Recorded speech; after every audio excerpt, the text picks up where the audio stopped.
Então eu quero continuar o que eu estava falando terça passada, instruções para uma igreja crescer saudável.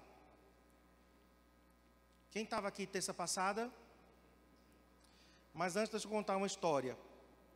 O cara era tão educado, era uma pessoa assim, tão fina, era um rapaz assim, muito educado, né? Como o pastor Márcio, bem calmo, né? Ô querido, ô rapaz, bem calmo. Só que aí apareceu um endemoniado e ninguém conseguia expulsar o demônio. Aí chamaram ele para ir lá expulsar o demônio. Na hora que ele começou a expulsar, ele disse: ô maninho, saia dele, por favor. O cara era tão educado, gente, tão educado, que até para expulsar demônio, chamou o demônio de maninho e pediu por favor. Um demônio você repreende em nome de Jesus. Amém? Um demônio é assim: sai agora, cala a boca e bate em retirada. Amém? Até para os mansos que tem aqui, você precisa ser um leão. Diante do diabo a gente é como leão. Amém? Agora para o teu irmão você é como cordeiro. Então semana passada eu falei sobre, primeiro, preservando a unidade. Nós precisamos falar, nós precisamos pensar e sentir a mesma coisa, né? Depois eu falei sobre ser humilde, ser gentil, ser paciente, suportar muitas vezes as pessoas mais fracas na fé, né? Os mais imaturos. E hoje eu quero terminar com honrando a nossa liderança. Então, nós temos aprendido um princípio de honra, né? Honrando sempre a liderança maior. Abra comigo em Filipenses 2. Filipenses capítulo 2, vamos ler o verso 29.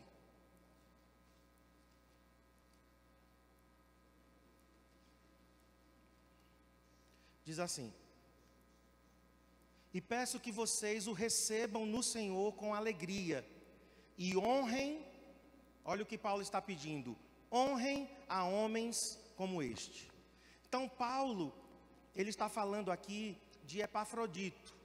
Ele está falando de um rapaz que trabalhava com ele.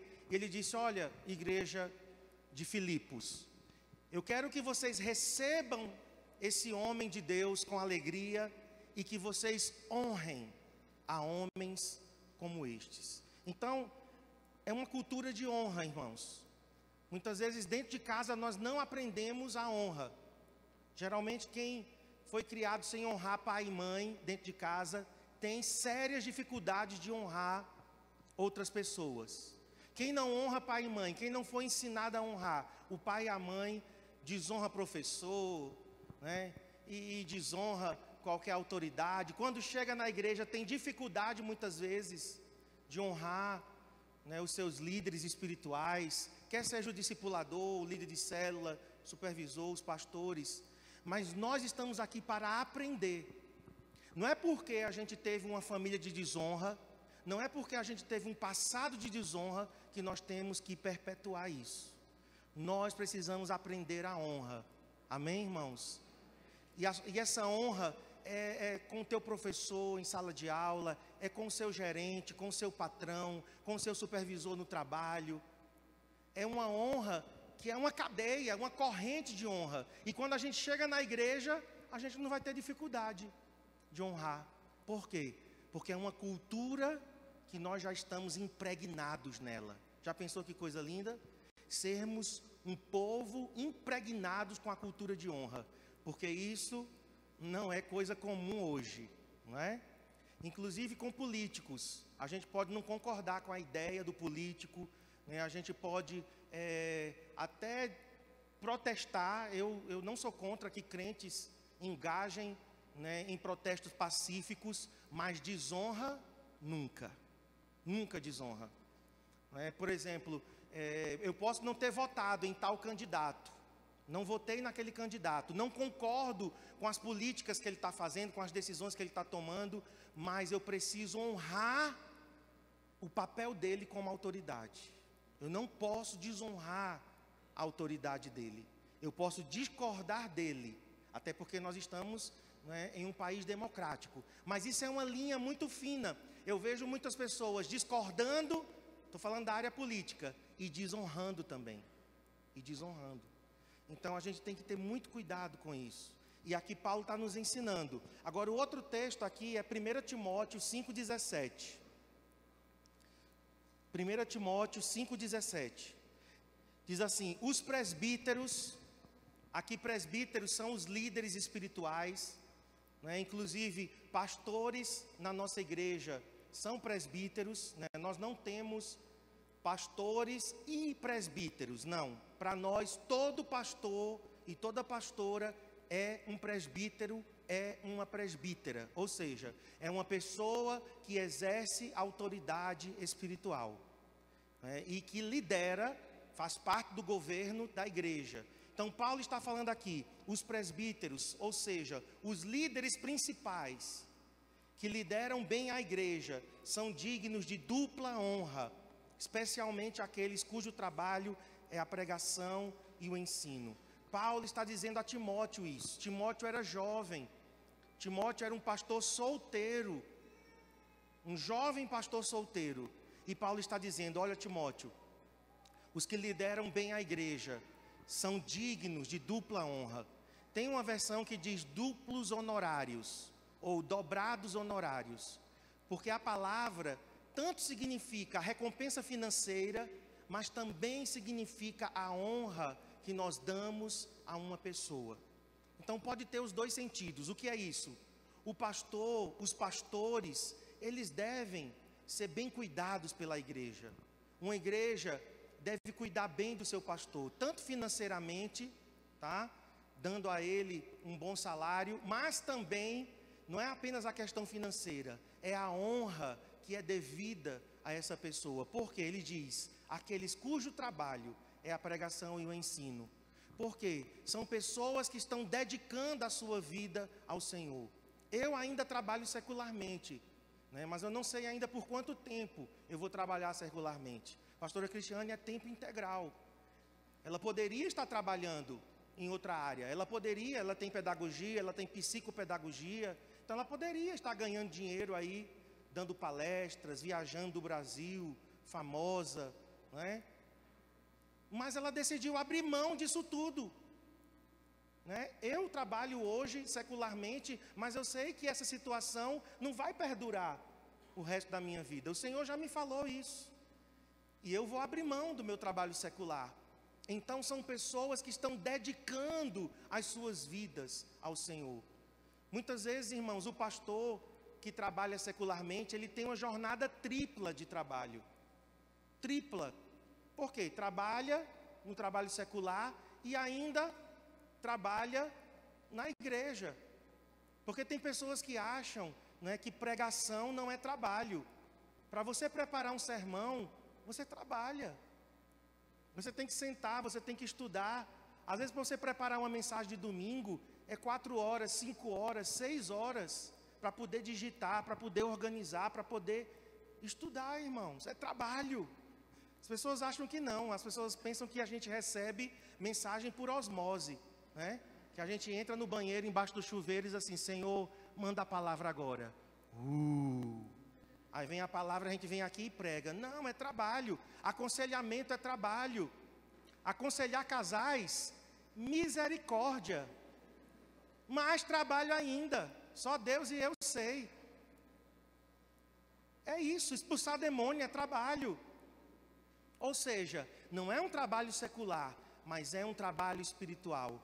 E nós devemos cuidar bem da nossa liderança. Eu estou falando isso, não é porque eu sou o pastor principal, mas eu estou aqui pensando em tantos pastores que virão depois de nós. Inclusive você, que tem um chamado pastoral. Amém? Você que vai ser enviado para o campo missionário. Você que vai abrir um CCA em uma capital, em uma cidade. Quando você estiver lá, você vai se lembrar dessa palavra. Ah, bem que o pastor Marcos falou com relação a que a gente deve sustentar, a gente deve manter, a gente deve honrar aqueles que estão na liderança. Olhe para mim, irmãos.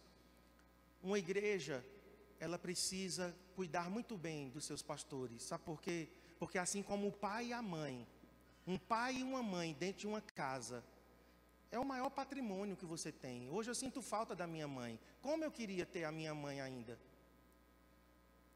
porque ela é insubstituível, né? Você só tem uma mãe na vida.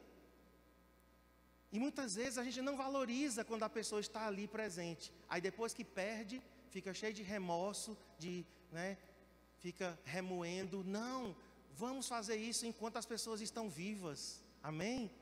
Então, os pastores de uma igreja são um presente de Deus. Eu estou dizendo isso sem pretensões, de puxar a brasa para a minha sardinha. É porque eu tenho que ensinar vocês. Mas eu vejo tantas igrejas assim, que não valorizam a sua liderança. Aí depois que perde, aí no velório do pastor vão chorar. Ai, como ele era bom, que homem de Deus. Não adianta mais. Nós temos que fazer isso enquanto as pessoas estão vivas. Queridos, nós precisamos de abraço, nós precisamos de um aperto de mão, nós precisamos de palavras de incentivo, nós precisamos que as pessoas digam, estou orando por você. Você não gosta de ouvir isso? Quem gosta de ouvir isso? Nós também gostamos.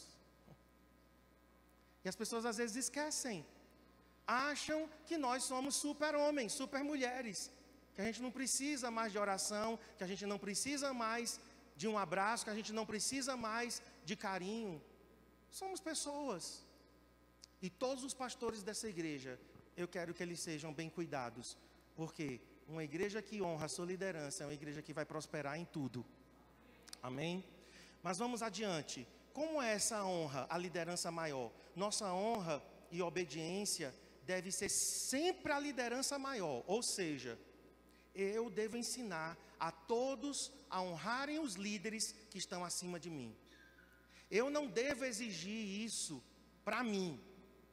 Vamos pensar que eu sou apenas um discipulador, ok? Eu não sou pastor, eu sou Marcos Alexandre, discipulador. Como é que eu ensino a honra? Eu ensino a honra da liderança superior a mim. Eu ensino as pessoas a honrarem o meu líder de célula, eu ensino as pessoas a honrarem os meus supervisores, eu ensino as pessoas a honrarem os meus pastores. Se eu já sou um líder de célula, então eu vou ensinar, junto com os discipuladores da minha célula, a honrar os meus supervisores, a honrar os meus pastores. Se eu já sou um supervisor, eu vou, junto com os meus líderes de células e com os discipuladores, abaixo deles, honrar os meus pastores. Agora, no meu caso, eu já sou pastor. O que é que eu devo ensinar? Junto com os discipuladores, junto com os líderes de célula, junto com os supervisores, nós vamos honrar a liderança que está acima de nós, que no nosso caso é o pastor Ivanildo e a pastora Cleia. Eles não são do CCA, eles são da Igreja da Paz. Nós não fomos obrigados a estar debaixo da liderança deles, mas nós escolhemos estar. E eu e Cristiane, nós queremos honrá-los, nós queremos sempre nos referir a eles com honra. Não é bajulação, viu, irmãos? Até porque eles não querem, nem precisam e nem pedem, e nem gostam. Não é questão de bajular, mas é uma questão de honra. E eu preciso ensinar vocês a honrar a liderança que está acima de mim. Porque quando eu faço isso, no final das contas sou eu que vou ser abençoado. Um discipulador que honra a sua liderança maior, ele está ensinando bem. E no dia que ele se tornar um líder, ele vai começar a colher os frutos da honra. Então eu tenho que ensinar sempre honra a quem está acima de mim. E sempre a liderança maior. Porque às vezes, o que é que acontece com o discipulador? Ele diz assim, me honre. Você não pode pedir honra para você, viu? Você não pode pedir, isso é feio. Isso não é legal. É como se você estivesse legislando em causa própria. Não, você através do exemplo, você vai honrar quem está acima de você. E através do teu exemplo, você vai ensinar as pessoas. Estão entendendo? Você quer ser bem cuidado, como líder de célula. Você quer que a tua célula cuide bem de você. Sabe como é que você vai ensinar a tua célula a cuidar bem de você? Quando você cuida bem do seu supervisor. Quando você cuida bem de nós, os seus pastores. Aí você está ensinando. Você nem vai precisar abrir sua boca e dizer, me honrem, lembrem de mim, lembrem do meu aniversário. Não vamos precisar disso, queridos. Porque as pessoas já vão ver a gente fazendo isso com a nossa liderança maior. Quantos estão entendendo? Porque quando a gente pede honra para nós mesmos e obediência para nós mesmos, isso não soa bem, não é verdade? Isso soa como arrogância, não é? Isso soa talvez como uma imposição, não é legal, não é bonito. Eu estou ensinando aqui, é diferente, tá? O que eu estou fazendo aqui hoje, eu não fico dizendo assim, pastor Márcio, me honre, viu? Me obedeça.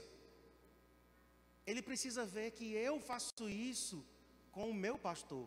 Quando eu falo bem do meu pastor, quando eu digo que eu estou com saudade dele, quando eu digo que eu sinto falta dele, quando eu faço questão de ser discipulado, quando eu às vezes até uso o nome do pastor Ivanildo e ele me dá autorização para isso, para falar de algum assunto.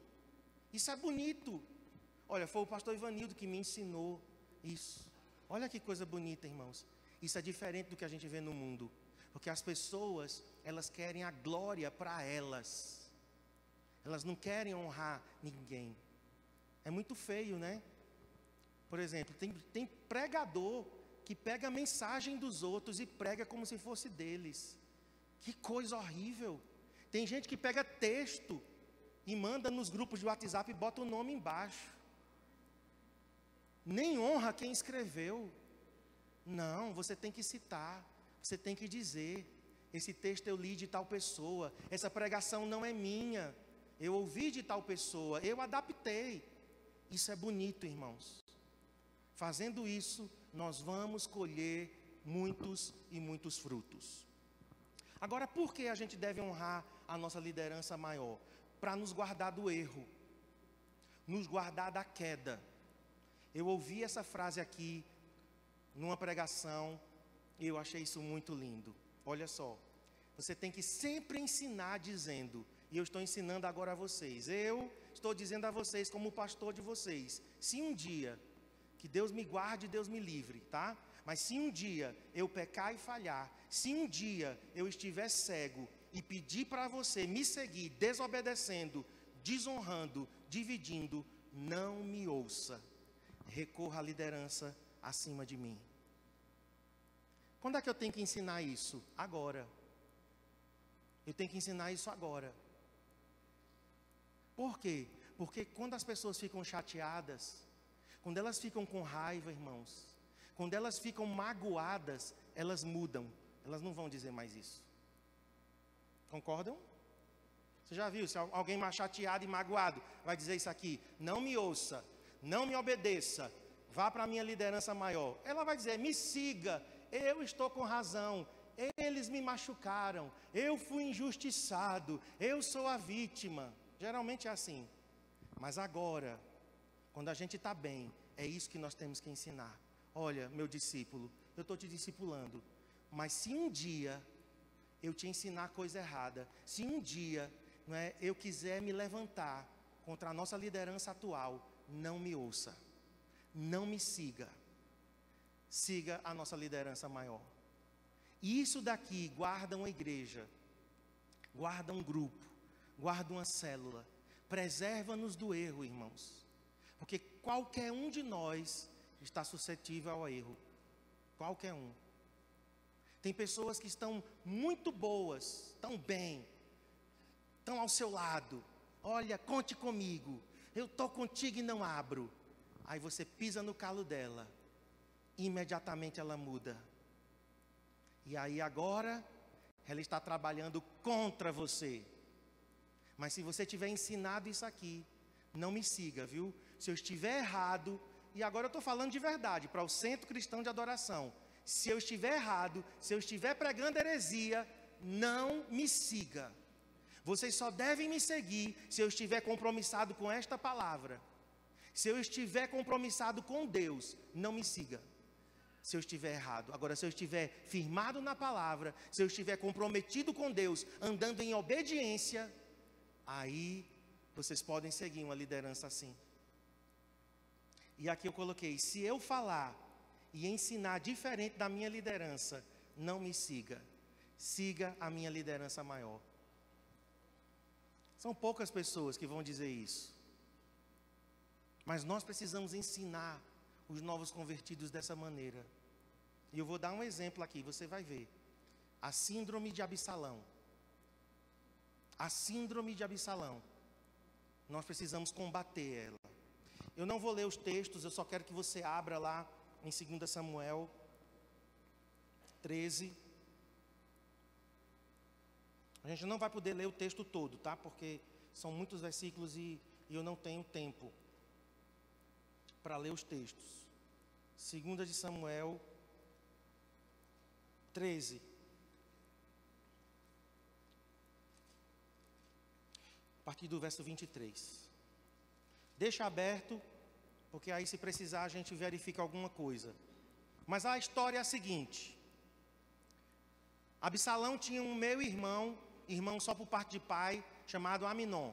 Aminon estuprou a sua meia-irmã, Tamar. Só que Tamar, ela era irmã de pai e mãe de Absalão, tá? Eram filhos de Davi, mas Aminon era filho de uma mãe, Absalão e Tamar eram filhos de outra mãe. E Aminon estupra Tamar, seduz, engana, estupra e deixa ela. E aí Absalão mata Aminon, mata o seu meio-irmão. Isso está em 2 Samuel 13, de 23 a 29. Você anota e você pode ler depois. Então, por conta do crime, Absalão foge. Está no verso 34, capítulo 13, verso 34 e versos 37 a 38. Ele foge e ele fica longe de casa por 3 anos. Tá? Longe de Davi, longe de Jerusalém por 3 anos. Davi sente saudades. Veja o verso 39, agora a gente vai ler. Abra aí comigo e leia comigo. Então o rei Davi cessou de perseguir a Absalão, porque já se tinha consolado acerca de Aminon, que era morto.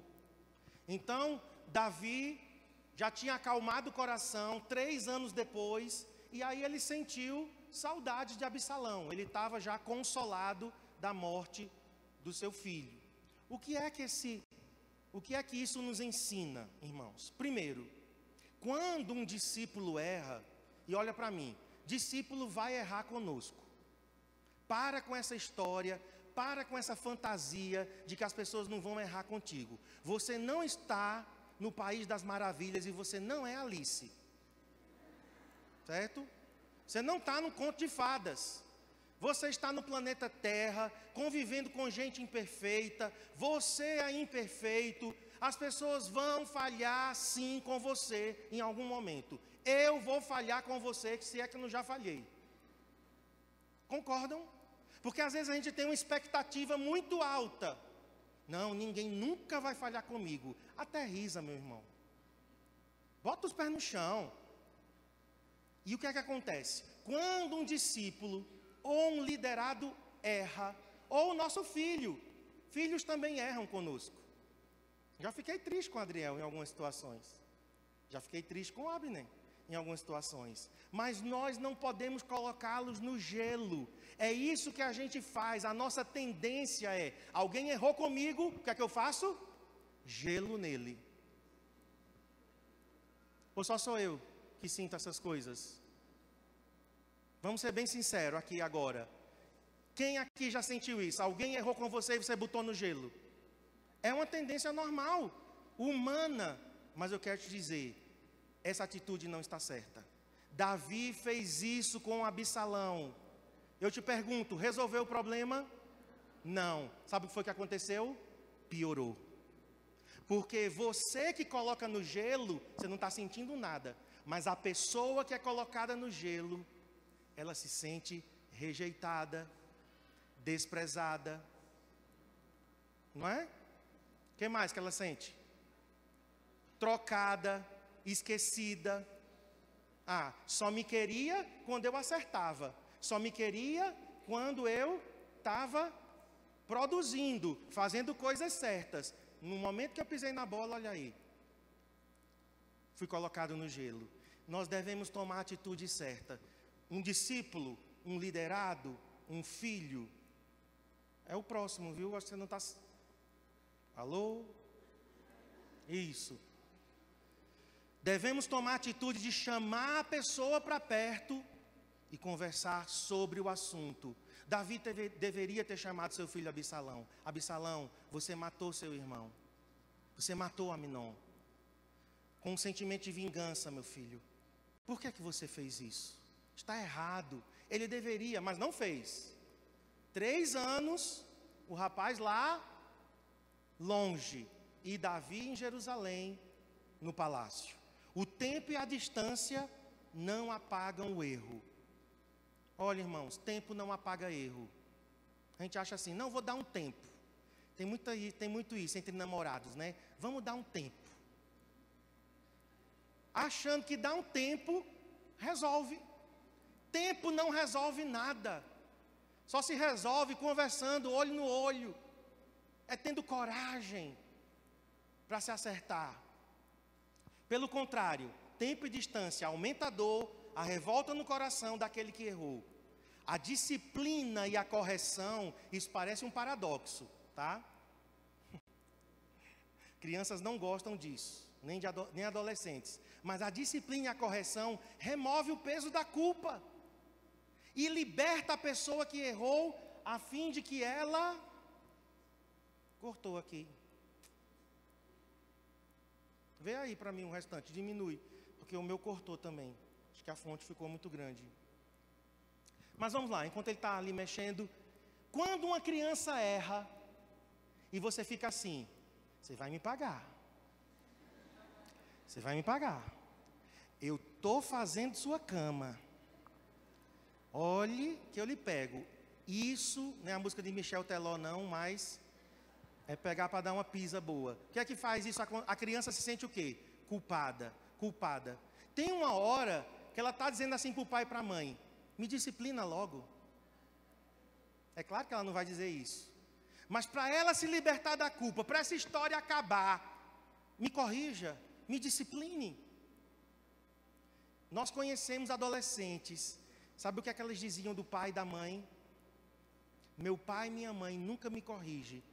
Meu pai e minha mãe nunca me disciplinam. Meu pai e minha mãe não me amam. Não? Você que estava falando comigo. Então a disciplina liberta a pessoa para a pessoa que errou, a fim de que ela avance. Ela tem que sair, queridos, daquele erro e avançar. Como é que ela vai avançar? Se você vier com a correção na medida certa, na hora certa e da maneira certa. A correção liberta, irmãos. Parece meio estranho isso. Pai e mãe dizem assim, meu filho, eu vou te disciplinar, mas vai doer mais em mim do que em você. Aí a Abner olha assim e diz, é porque você não vai apanhar? Ele vai doer mais em mim do que em você. Mas a gente sabe que, pai e mãe, quando vai disciplinar, é muito difícil para nós. Mas nós estamos libertando o nosso filho para que ele avance. Davi não fez isso, irmãos. Aí o que é que acontece? Vamos para o capítulo 14. Davi permite que Absalão volte para Jerusalém. Não vou ler os versículos, tá? Anota aí. 14, 21 e 14, 23 a 24. Davi permite que Absalão volte, mas não quer vê-lo. Olha, de novo, irmãos. Mais uma vez, aquele pai está errando com o seu filho. Vamos imaginar Davi como discipulador, como líder. E Absalão como discípulo, como liderado. Vamos ver aqui o verso 28. 14, 28. Tendo ficado Absalão 2 anos. Soma comigo. 3 anos, ele em Jesus. 3 anos em Jesus. Não é Jesus não, tá? É Jesus. É uma cidade. 3 anos nessa cidade, mais 2 anos em Jerusalém. E diz o verso 28, que ele não viu a face do rei. Quantos anos, irmão, sem ver o pai? 5 anos. Pensem comigo. Às vezes a gente faz isso, né? Não é 5 anos, mas a gente dá um chá de 5 semanas. Esse discípulo vai ver. Procure não. Se quiser que venha. Liga, depois eu atendo. Agora não tenho condições. Estou falando de coisas que eu já fiz, viu? Para que vocês saibam que a gente não pode ser hipócrita. Não é? Já fiz. Não, estou chateado, não quero conversa agora. Talvez a gente não queira conversa na hora que aconteceu. Mas deixar 1, 2, 5, 10 dias, 15 dias, 1 mês. Não tem nada mais errado do que isso. E o que aconteceu? Davi não quis ver o filho por mais 2 anos. E a Bíblia diz que Absalão era bonito. Absalão era aprazível, era gente boa, papo bom. E a Bíblia diz que Absalão teve filhos e uma filha, tá? Se você ler aqui o contexto do capítulo 14, vai dizer isso. O cara era bonito fisicamente, o cabelo dele era show, cabelão. Ele cortava o cabelo e pesava, parece que 3 quilos de cabelo que ele tirava. O cabo era cabeludo. Está na Bíblia, tá? Não estou inventando essa história não. Então, cabelo grande, corpo atlético, gente boa, bom papo, não é? Teve filhos, teve filha. O que é que isso mostra? Olha para mim. Uma pessoa pode ser talentosa, uma pessoa pode ser frutífera, mas está com o coração ferido e tem coisa mal resolvida. O que é que significa? Bomba a explodir a qualquer momento. A gente faz de conta que nada aconteceu, não quer resolver e deixa a pessoa crescer. Deixa a pessoa ter filhos e filhos. Ou seja, deixa a pessoa continuar discipulando e você não resolve. Você não sentou para conversar, você não sentou para olhar olho no olho e deixar as coisas na luz. Então, o cara era talentoso, o cara era frutífero, mas o coração estava ferido. Então era só uma questão de tempo. Coisa mal resolvida, sujeira para debaixo do tapete, vai aparecer. Vamos seguir. Capítulo 14, agora verso 32. A dor da rejeição era grande dentro de Absalão. Eu acho que uma das dores mais fortes em um ser humano é a dor da rejeição. E ainda vou mais fundo. A rejeição paterna, eu acho que é uma das dores mais fortes. A materna, nem se fala, né? Porque a criança foi gerada no ventre da mãe. Mas a paterna causa uma ferida tremenda. E aí vamos ler no verso 32. Respondeu Absalão a Joabe. Joabe era comandante de Davi. Mandei chamar-te, Joabe, vem cá. Dizendo, vem para cá, para que te envie ao rei, a dizer-lhe, para que foi que você me trouxe de Jesus? Olha a reclamação de Absalão, era justa. Joabe, vem cá, vai lá no meu pai, vai lá no rei, e diz a ele, Absalão mandou te perguntar, por que você me trouxe de volta? Melhor me for estar lá ainda. Agora, pois, eu quero ver a face do rei. E se há em mim, olha aqui, irmãos, olha essa frase. E se há em mim alguma culpa, que ele me mate. Ou seja, se o rei Davi está vendo que eu ainda sou culpado, é melhor ele acabar essa história, do que ele me colocar no gelo durante 5 anos. Que o rei me chame, que eu quero conversar com ele. E Joabe então vai ao rei, verso 33. Joabe foi ao rei e lhe disse, chamou o rei Absalão, e este se lhe apresentou, e inclinou-se sobre o rosto em terra diante do rei, e o rei beijou a Absalão. Parece que está resolvido, né?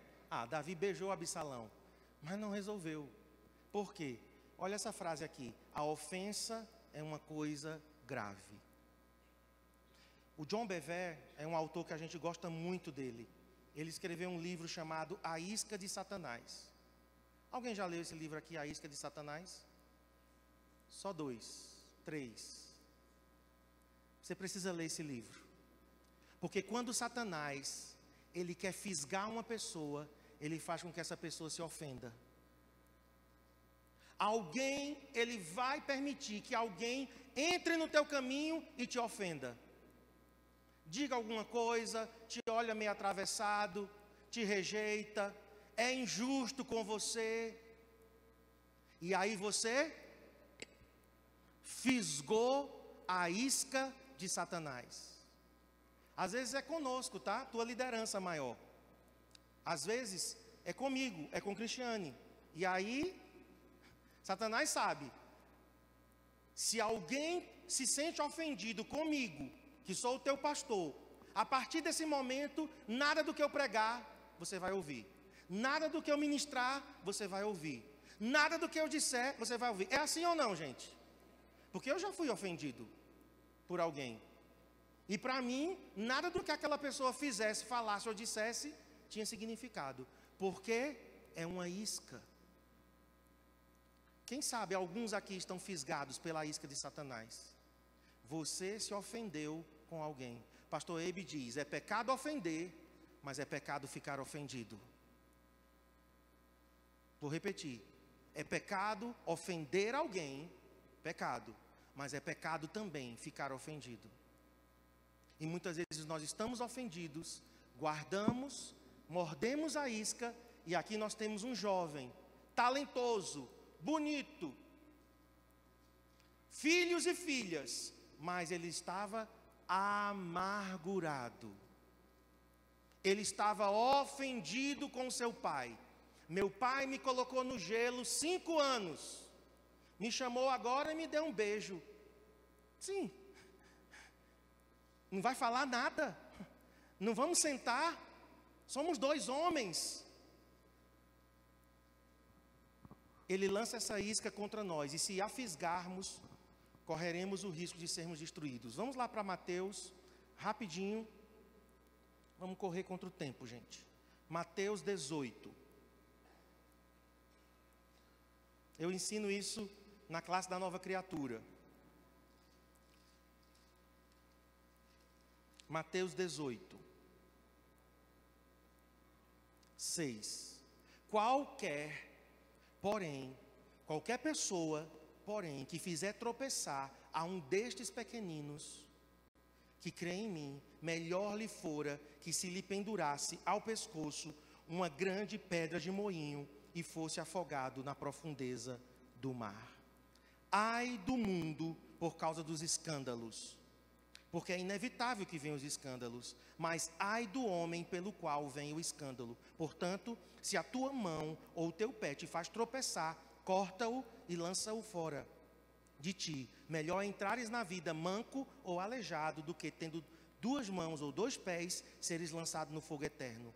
Se um dos teus olhos te faz tropeçar, arranca-o e lança-o fora de ti. Melhor entrares na vida com um só dos teus olhos do que tendo 2, seres lançados no fogo, no inferno de fogo. A palavra aqui, ai dos escândalos, ai do mundo por causa dos escândalos, ai do homem pelo qual vem o escândalo. Escândalo aqui é a palavra escândalon. E escândalon é uma arapuca. Eu não sei se você sabe o que é arapuca. Arapuca é uma gaiola que é colocada um pau para que a ave, o pássaro, vai comer e aí tira a madeirinha que está segurando e aquela gaiola serviu de armadilha. Jesus está dizendo aqui, meus irmãos, que existem armadilhas colocadas e que muitas vezes nós caímos nessas armadilhas. Ou nós ofendemos alguém, ou nós somos ofendidos. A palavra escandalizar aqui é nesse sentido, certo? A palavra escândalo aqui é você causar a ofensa em alguém, ou você se deixar ser ofendido e engolir isso, e o teu coração agora está doente. Você não vai mais prosperar. Olha, Um dos pecados que bloqueia o fluxo do Espírito Santo na nossa vida se chama falta de perdão. Existem muitos pecados no reino, né, que podem ser cometidos no reino. Mas no reino de Deus, falta de perdão é como se você pegasse um cano e entupisse ele de sujeira, de lixo, e não flui mais. Se você está ofendido com seu cônjuge, nem ore, suas orações não vão ser ouvidas por Deus. Ore para Deus te ajudar a perdoar. Mas não adianta você ficar orando, Senhor, me abençoa, Espírito Santo flui na minha vida. Com falta de perdão, com ofensa no coração, não vai fluir. Eu te digo com todas as letras, porque Jesus nos ensinou assim. Eu estou ofendido com o meu líder, eu estou ofendido com o meu discipulador, eu estou ofendido com o meu pastor, eu estou ofendido com o meu pai, com a minha mãe. Se você não consertar, se você não vomitar essa isca de Satanás, sua vida não vai prosperar. Não estou te amaldiçoando, eu estou apenas repetindo o que a Bíblia diz. Falta de perdão é um pecado seríssimo no reino de Deus. Ficar ofendido é muito sério. Por isso que o diabo, vez ou outra, pega um, pega outro. E aí a pessoa começa a definhar espiritualmente. Quando você vai ver, a pessoa está ofendida. E Provérbios diz que um irmão ofendido resiste mais do que ferrolhos de bronze. Provérbios capítulo 18 diz isso. Um irmão ofendido resiste mais do que uma porta cheia de ferrolhos de bronze. Davi manda chamar Absalão e beija-o, mas não senta para tratar as questões do passado. Não faça de conta, tá? Que não aconteceu. Nós somos como médicos. Médico é o seguinte, ele tem lá o prontuário. Você fala um bocado de coisa, ele vai anotando. Próxima consulta, ele pega o papel de novo e vai tratar contigo aquelas questões. E aí, está fazendo exercício? Não, estou não. Mas eu quero. Sim, mas está fazendo? Não. Está reduzindo o açúcar, ingestão de açúcar? Não, estou não, mas eu quero. Vai dizer, volta para casa, faz o que eu mando. Claro que ele não vai dizer assim. Aí depois você volta para a gente avaliar. É conversa, irmãos. Não é ignorando. Não é fazendo de conta que tudo vai ser resolvido sem conversa. Não vai. Pode ter certeza que não vai. E aí Absalão cresce. Vamos para o capítulo 15. Depois disto, Absalão fez aparelhar, olha aí ele crescendo, aparelhou-se para si um carro e cavalos. Era tudo que ele queria. Bonito, cabeludo, musculoso, né? Boa pinta, uma boa lábia com as moças. E aí carro e cavalo. E diz que juntou com ele 50 homens que corressem adiante dele. Gostava de uma vaquejada. Ou era, né, um peão de Barretos, né? Então era o cara. Em Israel ele era o bonitão, filho do rei, o playboy, coração ferido, tá? Mas crescendo em poder, crescendo em influência. Vamos ler essa frase aqui, irmãos. Crescimento sem caráter tratado e curado é sinônimo de catástrofe. Quantas catástrofes nós já vimos acontecer de gente crescendo sem caráter, crescendo com feridas, crescendo com pendências. Não, deixa. É talentoso, é habilidoso, toca bem, canta bem, lidera bem, lida bem com as crianças, é um bom líder de célula, deixa. Depois a gente fala, depois. Crescimento sem caráter tratado é catástrofe. Vamos abrir em Provérbios 5.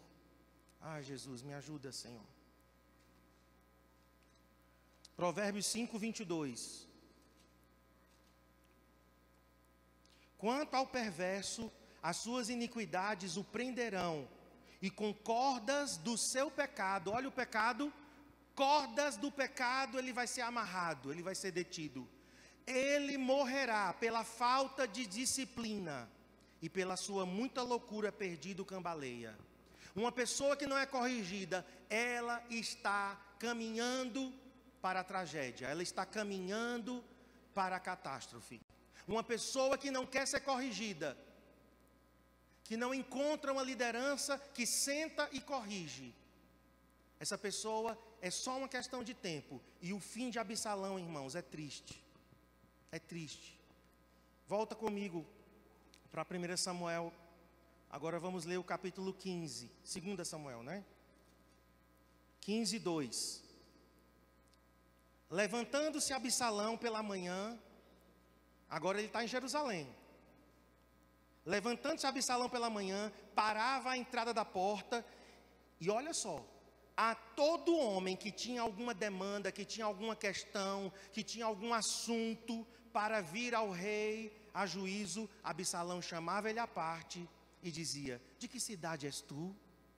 Ele respondia: de tal tribo de Israel é teu servo. Então Absalão lhe dizia: olha, a tua causa é boa, a tua causa é reta, porém tu não tens quem te ouça da parte do rei. Dizia mais Absalão: ah, quem me dera ser juiz na terra, para que viesse a mim todo homem que tivesse demanda ou questão, para que lhe fizesse justiça. Também quando alguém se chegava para inclinar-se diante dele, ele estendia a mão, pegava-o e beijava-o.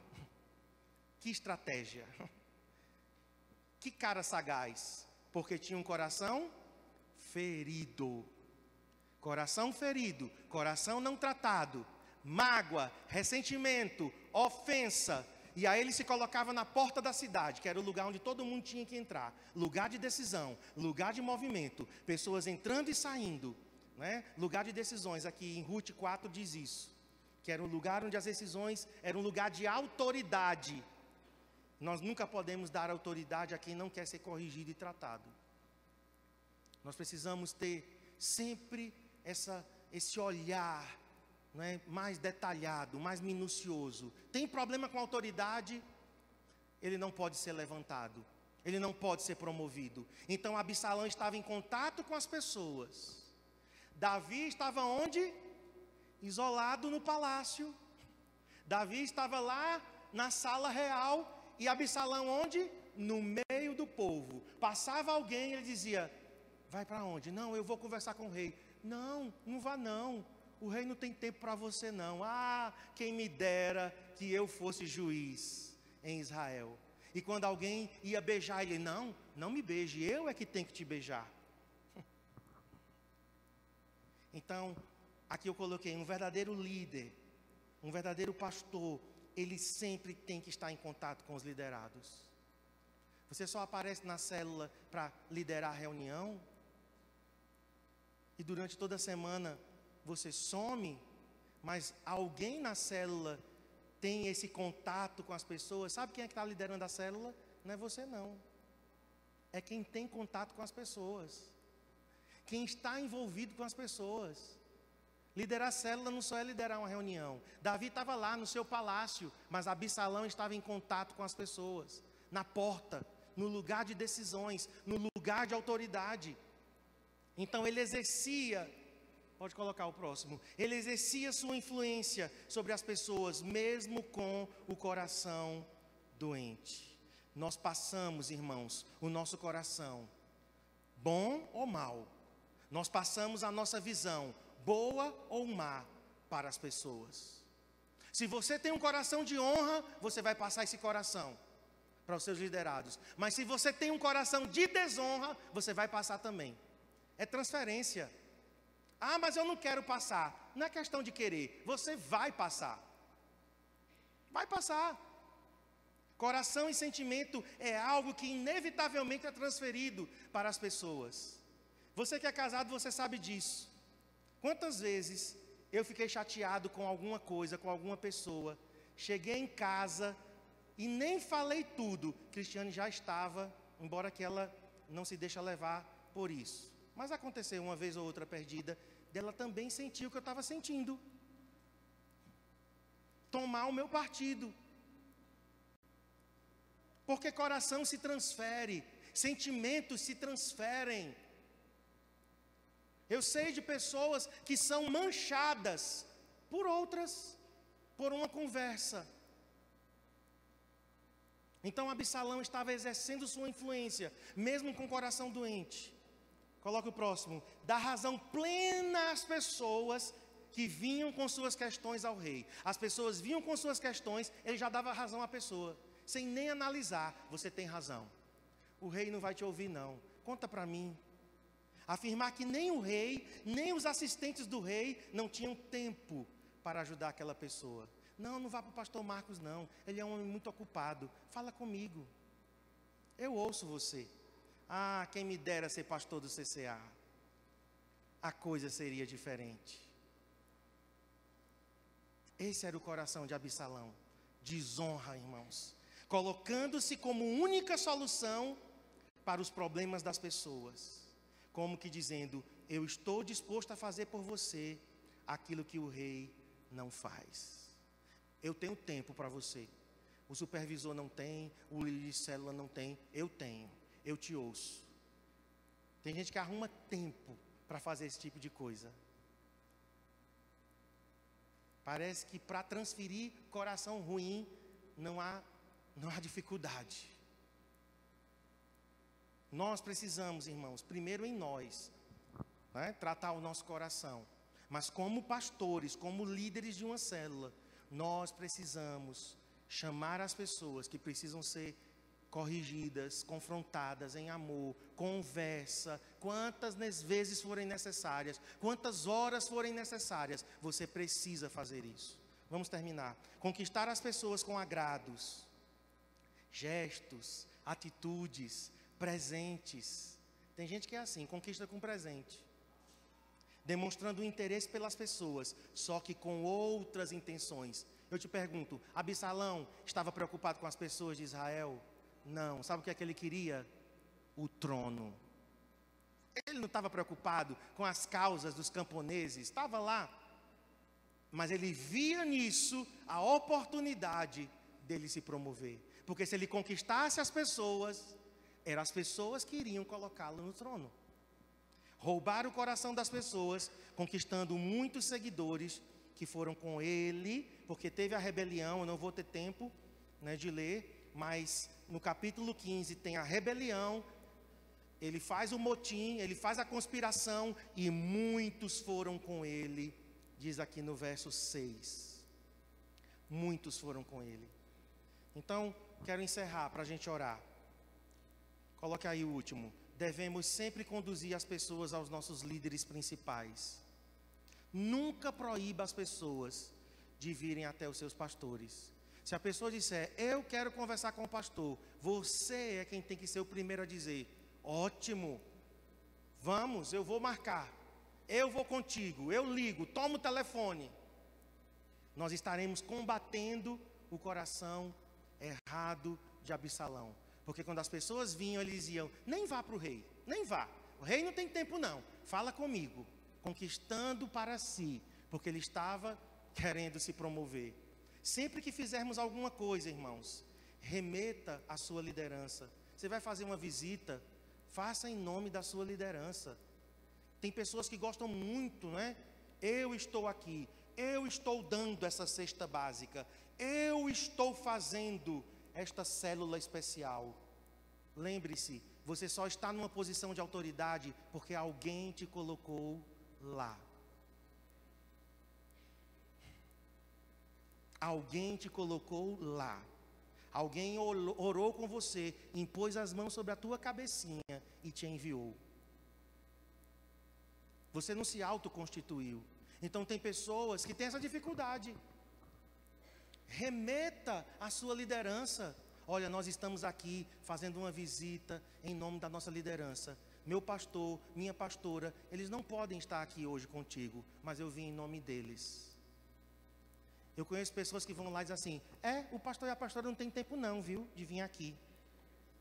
Aí a pessoa, poxa, que pastor é esse, que pastora é? Não, mas não se preocupe, eu estou aqui para te visitar. Diz comigo, que coisa feia. Gente, isso é feio demais. Isso é um coração de Absalão, querendo arrebanhar seguidores para si. O que é bonito é você dizer, olha, se eu estou aqui te visitando, mas eu queria o pastor. Sim, querido, mas se eu estou aqui te visitando, é porque o pastor, a pastora, me designaram para isso. Eles não podem visitar todo mundo ao mesmo tempo. Eles não têm como liderar 80 células ao mesmo tempo. Eles não têm como pastorear 600 pessoas ao mesmo tempo. Ele levantou a nós para representar a eles. Eu estou aqui representando a minha liderança. Se considere visitado pela minha liderança. Isso é coração de honra. Essa pessoa, ela vai ser promovida no reino de Deus. Amém? Vai entregar uma cesta básica? Não, olha, fui eu que arrecadei, viu, essas coisas. Tome aqui, olha como eu sou bom. Papai Noel e Mamãe Noel, toma. Não. Você faz parte de um todo. Você faz parte de um corpo. Você vai chegar para a pessoa e vai dizer, olha, a nossa célula arrecadou, mas a nossa liderança nos incentivou. Nós temos uma marcha do amor, nossos pastores fazem questão da gente contribuir e nós estamos aqui, olha, te abençoando em nome do Centro Cristão de Adoração, em nome da minha liderança, eu estou aqui te abençoando. Isso vai fazer muita diferença, irmãos, porque o mundo não está acostumado com isso, viu? Entender, e eu finalizo com isso, tá? Já passei da minha hora. Entender que os pastores têm livre acesso a todas as ovelhas, podendo marcar para conversar com elas, para visitá-las e para aconselhá-las. Você não tem que se sentir diminuído, você não tem que se sentir traído. Poxa, o pastor Marcos está visitando as pessoas da minha célula sem me avisar. Você não tem que sentir isso. Você tem que dizer, que alegria, nós temos um pastor que visita as pessoas. Ai, que bênção, pastor Marcos foi na tua casa. Que bênção, meu irmão. Porque às vezes é isso, né? Ai, é aquela galinha choca, né? Ninguém pode tocar nas minhas ovelhas, ninguém pode chegar perto. Eu quero te dizer, e finalizo com isso, aquilo que você retém, você perde. Aquilo que você libera, vai e volta para você. Amém? Vamos orar.